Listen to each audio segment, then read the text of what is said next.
Ay! Ay! Tin.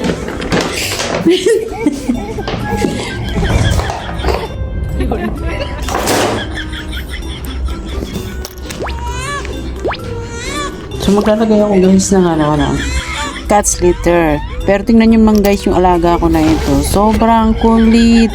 Hindi ko malagay na maayos yung kanyang buhangin dahil nga ayan ganyan siya. Kahit natanggalin mo siya ng ilang beses guys, balik ng balik. Pag alam niya ibubuhos ko na yung buhangin. Alam niya kasi na magbubuhos ako kasi ganyan siya guys. Every time talaga maglalagay ako ng buhangin. Yan, ikot siya ng ikot yan. Hindi ko alam kung bakit. Ayaw ko naman buhusan guys kasi nga baka malagyan yung kanyang balahibo siya. Siyempre marurumihan siya. Dala na nga nilang mabalaguan tapos mabubuhusan pa ng maraming buhangin. So di ba nakakaawa. So yan nga po guys, kung makikita nyo sobrang kulit ng pusa na yan. Siya lang yung isang ganyang pusa guys. Bulang talaga.